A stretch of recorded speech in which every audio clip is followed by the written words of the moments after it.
मैं इसलिए कहता हूं, मैं यहाँ के बाकी जो पार्टियों के लोग हैं या जो इस वक्त इलेक्टेड सेटअप बनाया गया है, चाहे पंचायत हो, चाहे ब्लॉक डेवलपमेंट काउंसिल हो, अगर डिस्ट्रिक्ट डेवलपमेंट काउंसिल, क्योंकि इन सब के ऊपर एक तीसरा टायर है जो चुन के इनडायरेक्टली वहां तक पहुंचता है, अगर वो लोग यहां से भी उनको एक रेजोल्यूशन देना चाहिए गवर्नमेंट को। और अगर मैं ये वसूख से कहता हूं कि हमारे इलाके में कि कोई किसी स्टेट लैंड का नाजायज इस्तेमाल नहीं होता, तो हमारे सब लीडरों को ये कहना चाहिए, कहीं न कहीं लोगों की जिम्मेदारी लेनी चाहिए, इसमें कोई सियासत नहीं होनी चाहिए। मैं ये कहूंगा, मैं तजवीज दूंगा। जनाब एजाज अहमद खान साहब, जनाब एजाज साहब, देखो देखो कौन आया, जनाब एजाज अहमद खान साहब जिंदाबाद। यहाँ पर आए हैं जलवा के मुकाम पर, बोरा साहब खड़े हैं, तो सबको मेरा अस्सलाम वालेकुम अदाबर्स। अल्लाह का शुक्र है कि हमारी मुलाकात हो रही है। अक्सर साथियों से बातचीत होती रहती थी, मुझे लगता है कि रस्मी तौर पर हमने कोई ऐसी बड़ी वर्कर मीटिंग यहाँ पर नहीं की काफ़ी देर से। हालांकि बिमदासा में पीछे हमने मीटिंग की, सोमबड़ में मीटिंग की, संगला में छोटी सी वर्कर मीटिंग की था कि 26 जनवरी के बाद रखते हैं क्योंकि सर्दी बर्फ शरफ होगी। तो लेकिन साथियों ने कहा कि नहीं, अभी हम शुरुआत करते हैं, क्योंकि इस वक्त सबसे ज्यादा लोगों को जरूरत है। मीटिंग करना सिर्फ सियासत करने के लिए नहीं होती। मीटिंग करने का इलाका में मकसद ये है कि हम सब लोग ये देखें कि लोग किन मसाइल और किन परेशानियों से जूझ रहे हैं, किस तरह की मुसीबतें लोगों पर, और उन मुसीबतों को निकलने के लिए हमें सियासी तौर पर क्या हिकमत अमली अपनानी चाहिए जिससे लोगों को, आम आदमी को फायदा हो सके, आम गरीब आदमी को फायदा हो सके। जैसा मेरे साथियों ने बड़ी तफसील पर बात की कि सबसे बुनियादी जरूरत हमारे लोगों की है। हम गरीब लोग थे, हम किसान लोग थे, हम मजदूर लोग थे, और छोटी छोटी जमीनें, मैंने कल भी कहा कि छोटी छोटी जमीनें हमारे लोगों के पास थी। 100 कनाल से ज्यादा खात्मा चकदारी के बाद किसी भी आदमी के पास 100 कनाल से ज्यादा जमीन नहीं थी। वो क्योंकि 100 कनाल की लिमिट रख के उसके अंदर ही लोगों के पास जमीनें थी। और फिर मुख्तलिफ वक्त में मुख्तलिफ अहकामात आए, कभी LV6 आया, कभी S432 आया। जो लोग थोड़े तेज और शऊर रखने वाले लोग थे उन्होंने अपनी अलॉटमेंट करवा ली, उसके तहत इंतकाल करवा लिए। उन्होंने बाकी जो हुकूमत के कानून आए उनके मुताबिक इंतकाल करवाए।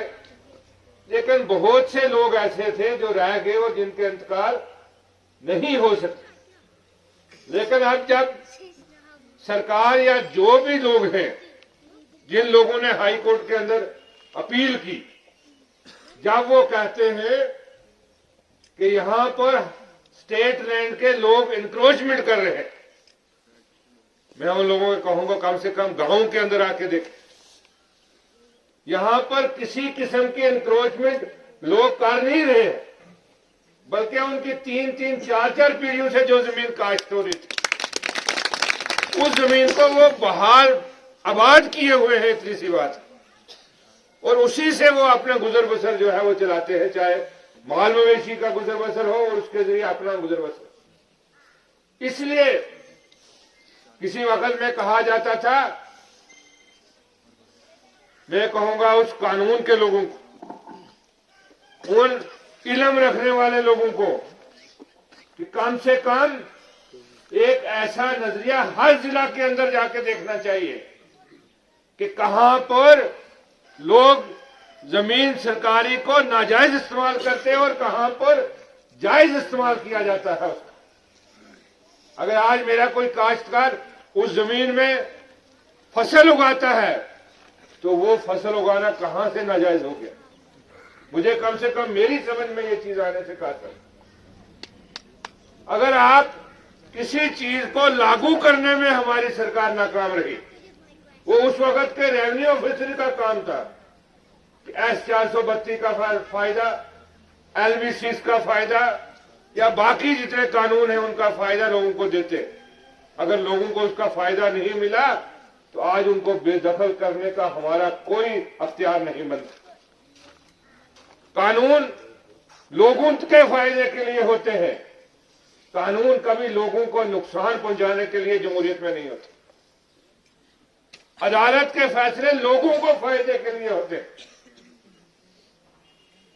मैं यहां पर वसूख से कह सकता हूं कि जिला रामबन, जिस तरह मैंने जिला रियासी के अंदर कहा, जिला रामबन के अंदर कोई भी किसी जमीन का नाजायज इस्तेमाल नहीं करता।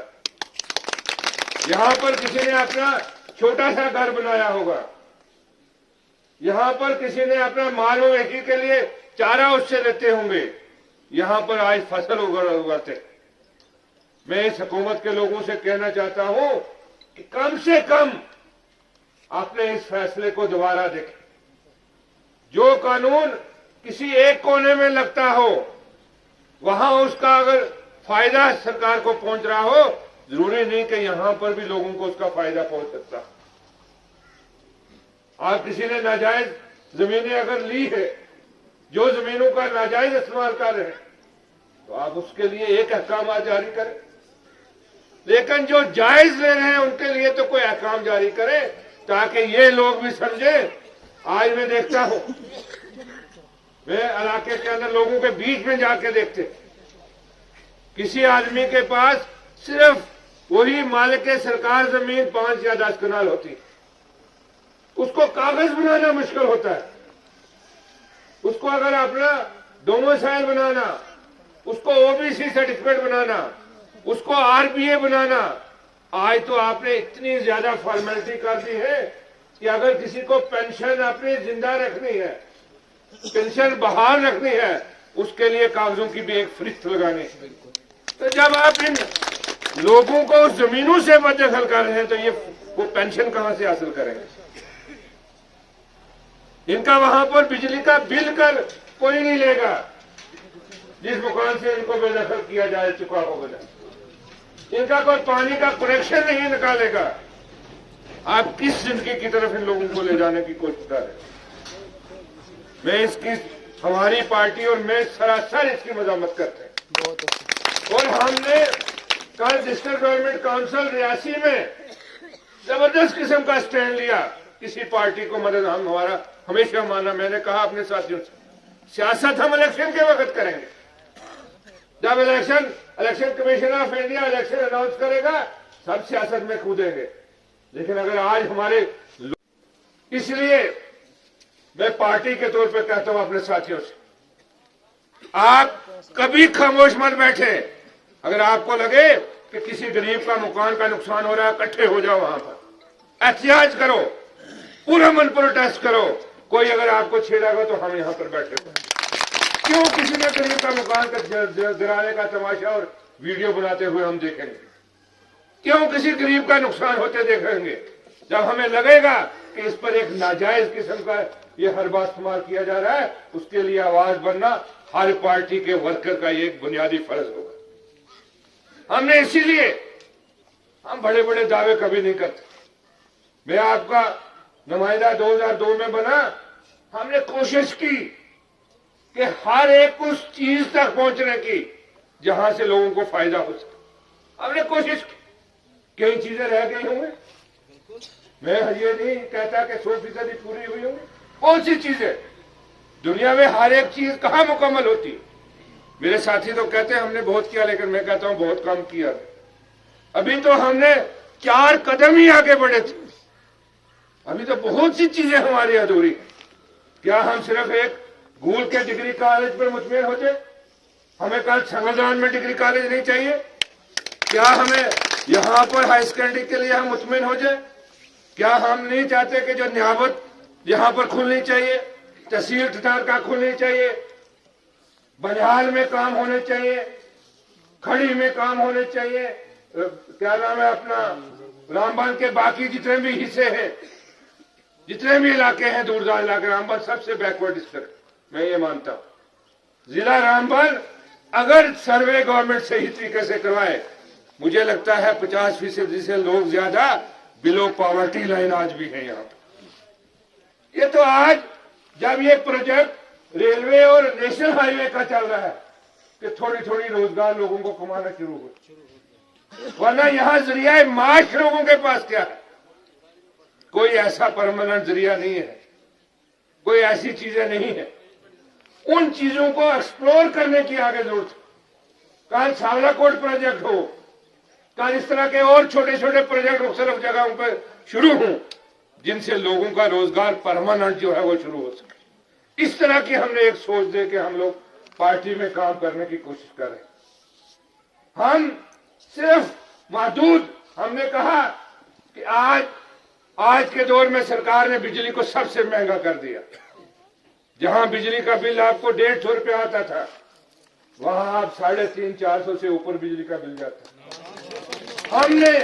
हमने कहा, हमारी पार्टी ने कहा कि हम वो बुनियादी यूनिट कुछ लोगों को, गरीब लोगों को फ्री दे देंगे, 500 यूनिट फ्री देंगे।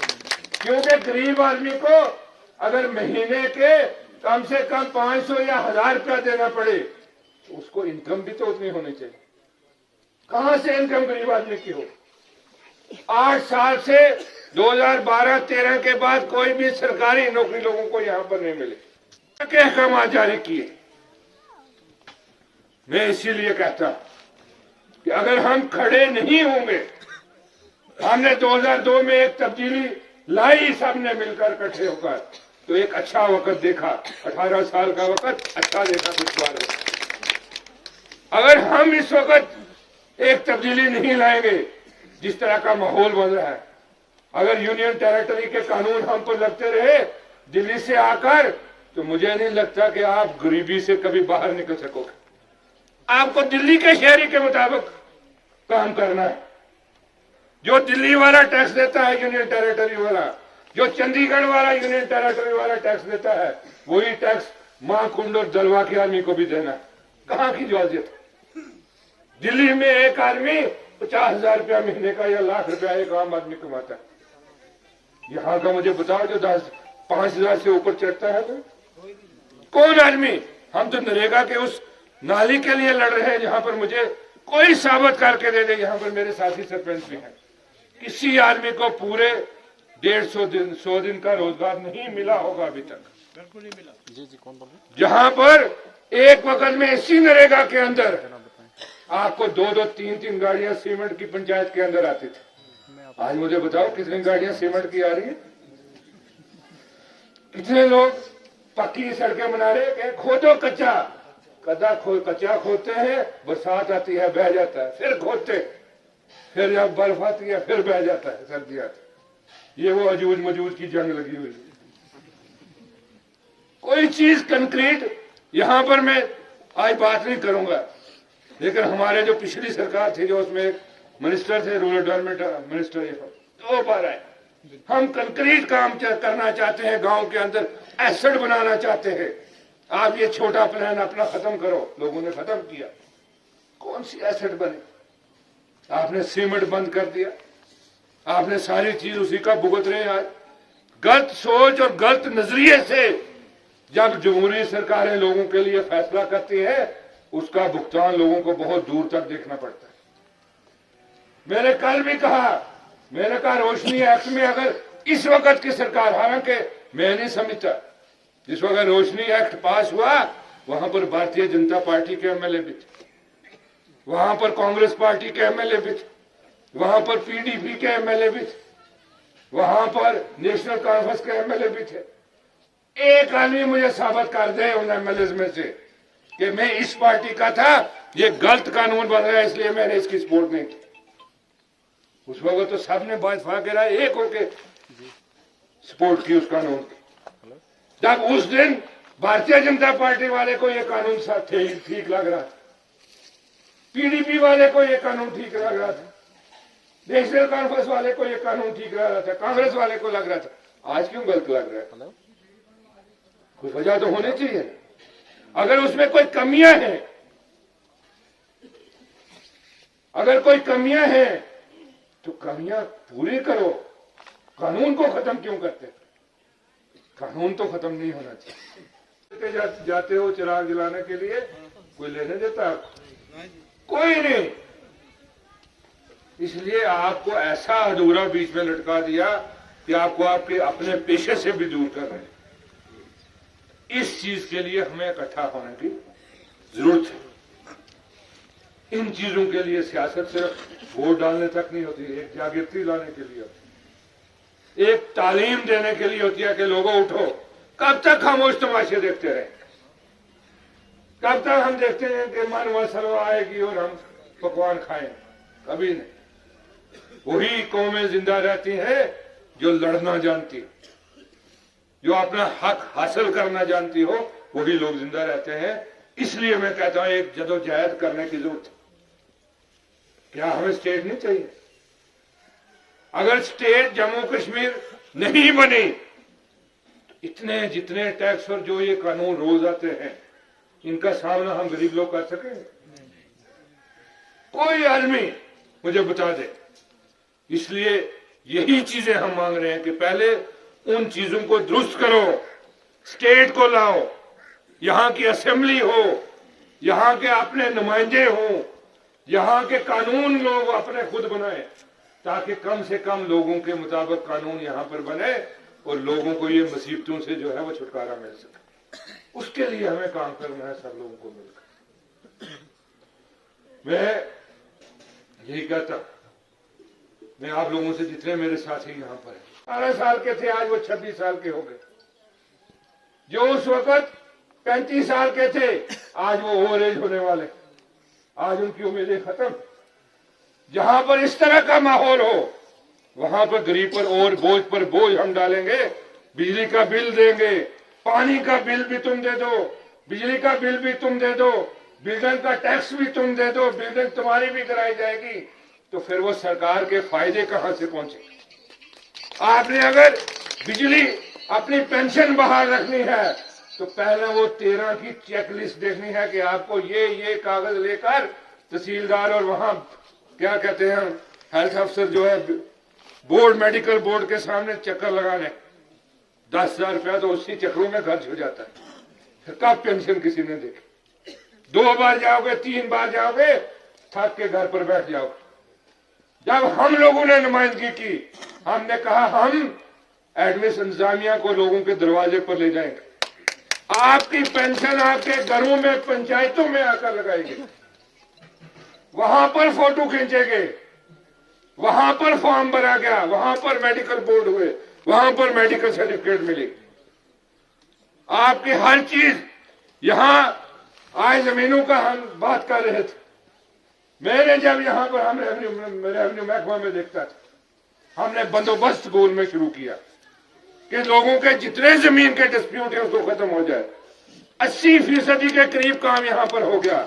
लेकिन जैसे ही सरकार बदली, बंदोबस्त खत्म, जो काम हुआ था वो खत्म। आज स्टेट लैंड से आपको बाहर लगाया जा रहा है। तो हम क्यों इसके खिलाफ खड़े ना हो? हम इसके खिलाफ खड़ा होना हमारी बुनियादी हक है और हमारा फर्ज भी है। इन चीजों के खिलाफ हम लोगों ने लड़ाई लड़नी। किस सियासत में हम लोग पड़े हुए हैं, लोग हमारे मुसीबतों में जूझ रहे हैं। हमने कहा हम एक ऐसा दौर लाया, हम सच्ची बात करेंगे। हमने सच्ची बात कहना शुरू की। जब हमने सच्ची बात कहना शुरू की, हम पर एतराज ये नरेंद्र मोदी साहब से जाके मिल गए, ये बी टीम हो गई।